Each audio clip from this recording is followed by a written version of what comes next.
I want to actually go to the Swampman. Yeah, yeah, yeah. I was so excited to see you use this. I heard your interviews on like capturing Christianity, and Hmm, this hmm. was way before I got into Davidson. And so this Okay. last summer I read tons and tons of Davidson. I love him. I love his triangulation argument. I'm trying to formulate my own thing from that.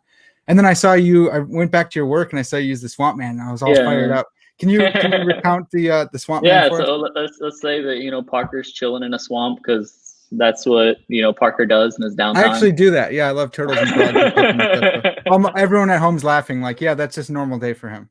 Yeah. Yeah, so let's say Parker, is chilling in the swamp and lightning strikes, and hits a tree, and like all these crazy conditions are just such that while Parker gets disintegrated, an identical replica of Parker emerges from all these crazy conditions being in this area. And Parker, let's call him Swamp Parker. He looks like Parker, talks like Parker, has the same beliefs as Parker. If I'm like, hey, Parker, when did Christopher Columbus sail the ocean blue? Parker's like 1492, right? Um, if I'm like, hey, what's the correct interpretation of quantum mechanics? Parker would be like, an Aristotelian approach, of course. Like Not that multi-world stuff or whatever. yeah, yeah, Mini none of that world. multi-world stuff, many worlds interpretation. Yeah, and so it seems like he's able to give reasons and arguments and beliefs, has the same beliefs, etc. In fact, no one even notices a difference. Like Swamp Parker just goes home because that's where he believes he lives, right? Mm. And yeah, maybe he goes out continually to TA for his various classes and get his advanced graduate degrees in philosophy, theology, etc. And so the idea is, does Swamp Parker know? So you might initially think that he does know because, I mean, hey, he's able to have access to good reasons. His faculties are reliable, right? They meet sort of some internalist and externalist conditions. Mm. So it just seems like Parker knows. Swamp Parker knows. And yet it's not like Swamp Parker has a design plan, so to speak. I mean, he came out from all these crazy conditions just so happening to, hit each other in such the right way where he emerged. Yeah. And so he doesn't seem to have a design plan. And so traditionally, people have given this as a counterexample to proper functionalism. Hmm. And Plantinga's traditional response was to say, well, it's just not metaphysically possible. Right? So it's not a counterexample. Yeah. And so what Kenneth Boyce and Andrew Moon and myself have done, and Bergman as well, we've kind of said, okay, let's say that Swampman is metaphysically possible. I do tend to think that Swampman is metaphysically possible, or at least something very close to it is metaphysically possible. So what is a proper functionalist going to do? And there are various arguments where you kind of concede Swampman is possible, but show actually he's evidence for proper function. Hmm. And so there's kind of two ways that I generally do this.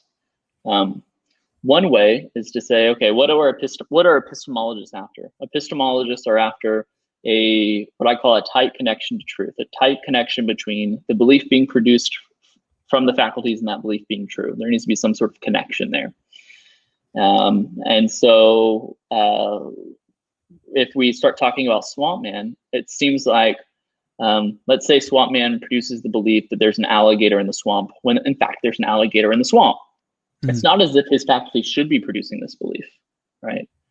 So we can change it up a little bit. Let's say that he produces the belief that his girlfriend, Swamp Girl, is in the swamp, but really it's an alligator.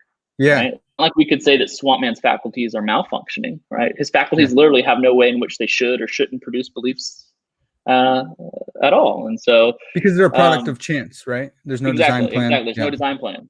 And so just because he's producing true belief, it doesn't follow that that he actually knows, because there's a lot of luck in here. Remember what I said earlier, enough luck sort of dissolves knowledge. And so special sauce.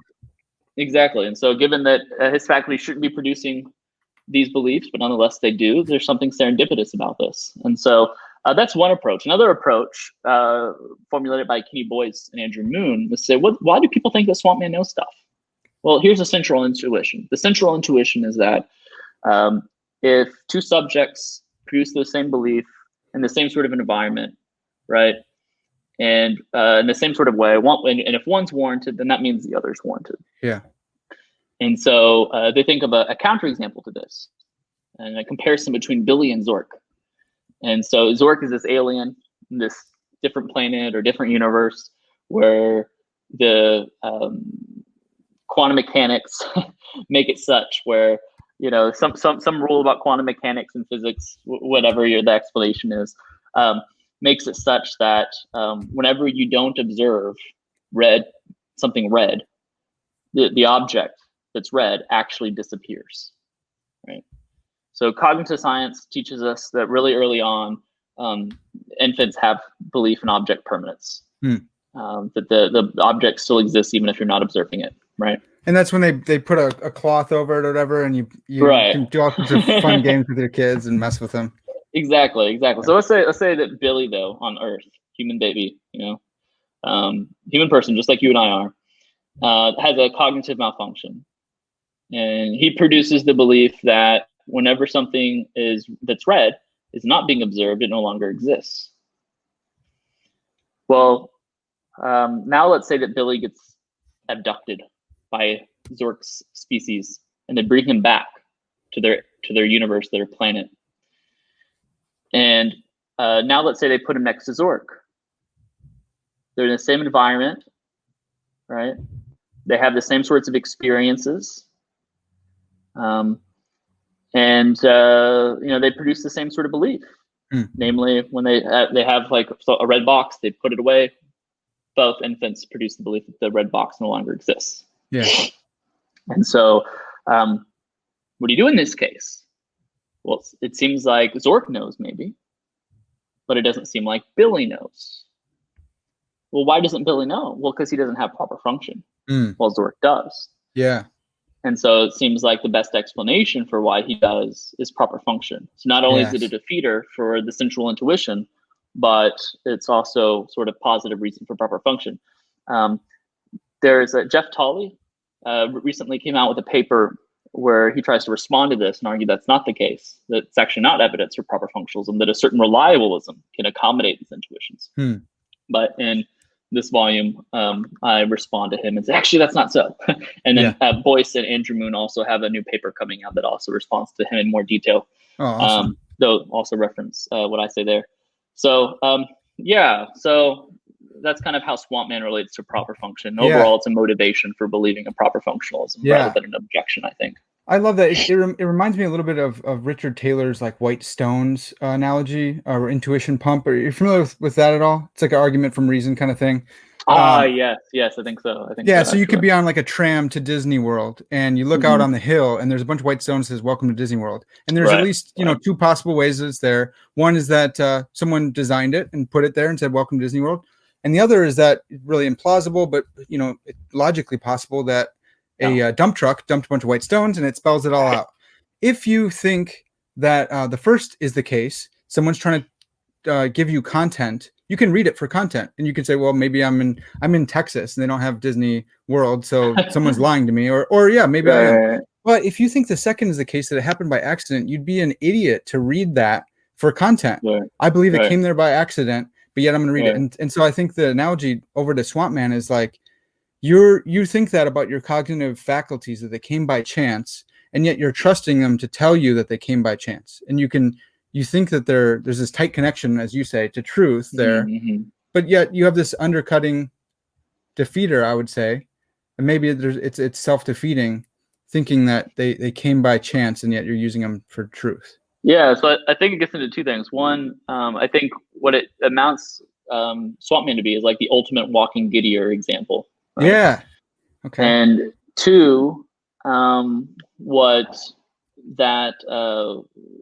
think also it kind of relates to a different argument that Plenick comes up with, known as the evolutionary argument against naturalism, right? Or he's like, hey, if your cognitive faculties are the product of random mutation, why trust them? Yeah. And including the belief in naturalism that it produces. And this is kind of how you get the self-defeat thing that you mentioned. And so, so I do take it that the proper function arguments are distinct from the evolutionary argument against naturalism. Yeah. But in Plenick's debate with Tooley and their book, Knowledge of God, he gives them as two distinct arguments, but that one. Nonetheless, they are, I think, related.